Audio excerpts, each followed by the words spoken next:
We all love the violence, the spinning elbows, the knockouts, the walk-offs, the wars. But underneath the blood, sweat, and highlight reels, there's a truth that nobody in the UFC wants to talk about. A truth that's claiming the minds, memories, and even the lives of fighters after the lights go out. CTE stands for chronic traumatic encephalopathy. It's a degenerative brain condition caused by repeated blows to the head. It doesn't come from one concussion. It builds up over years of head trauma. Even smaller hits like jabs, elbows, knockdowns that don't end the fight, they add up. CTE causes memory loss, depression, emotional instability, dementia, suicide. And here's the kicker. You can't even diagnose it until you're dead. The only way to confirm CTE is through a brain autopsy. That's why many victims aren't confirmed until after they've taken their own lives. Think about that. These fighters bleed, train, and suffer in silence, with no real way to even confirm what's happening to them.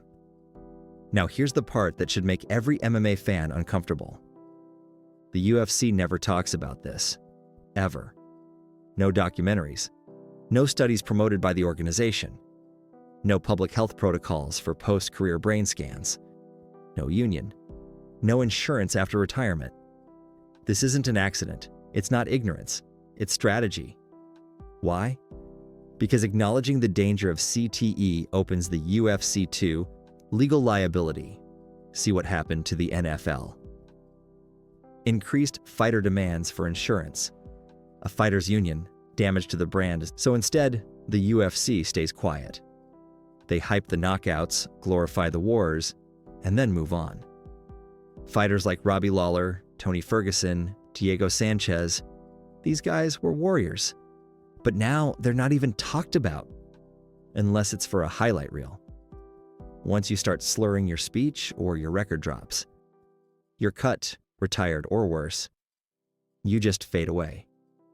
Let's look at the NFL. In 2005, the NFL denied any connection between football and brain trauma. By 2016, under mounting pressure, they were forced to admit it. Players sued, rules changed. Safety protocols were upgraded. Still not perfect, but the conversation started. And in contrast, the UFC, which involves actual fighting, still acts like this isn't even a topic worth addressing. And sure, fighters know the risks, but do they really? They know they might get knocked out. They don't always know that 10 years later, they might not recognize their kids. Let's talk about some real names. Spencer Fisher, former UFC lightweight. By the end of his career, he was suffering from slurred speech, extreme memory loss, depression. He spoke out about his struggles. And what did Dana White say? He's a grown man. Nobody forces him to fight. Gary Goodridge, a UFC and Pride veteran diagnosed with CTE. He says he sometimes forgets the names of his children. Diego Sanchez, a legend. But recent interviews show slurred speech, erratic behavior, and memory lapses. Yet he kept fighting long after his prime.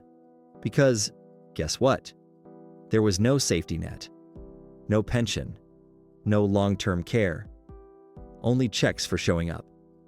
Even Tony Ferguson, beloved by fans, now shows signs of decline.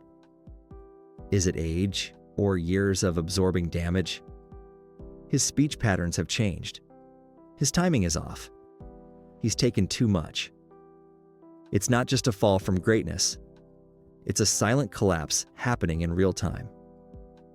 So why don't more fighters speak out?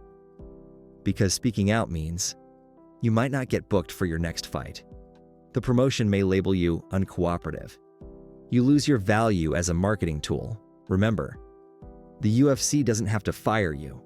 They can just stop calling. That's why so many fighters suffer in silence. They gas themselves up with words like warrior, alpha, born for this. But in reality, they're stuck in a system that doesn't protect them. And most don't have the leverage of a McGregor or a John Jones. They need the paycheck. And fans? We often contribute to this. We cheer for just bleed fights. We celebrate guys with 10 knockouts, but never ask what those knockouts did to them. So what can be done? Here's what the UFC could do, if they cared. Establish post-career medical care funds. Create long-term brain trauma tracking systems. Publicly acknowledge the risk of CTE and fund research. Offer pensions for fighters with over 10 UFC fights. Encourage safer weight cutting and more defensive training. Allow and support a fighters' union. But none of that happens unless there's pressure. From media, fans, fighters themselves. Right now, fighters are treated like disposable entertainment. When they're hot, they're hyped. When they're not, they're ignored. And if CTE continues to be swept, more fighters are going to suffer and die without ever having the chance to understand what was happening to them. The UFC has given us unforgettable moments, but every spinning elbow, every war, every knockout comes at a cost. It's time to stop pretending that cost doesn't exist, because when the cheers fade and the lights go out, these fighters are left in the dark, and so far the UFC has shown no interest in lighting the way.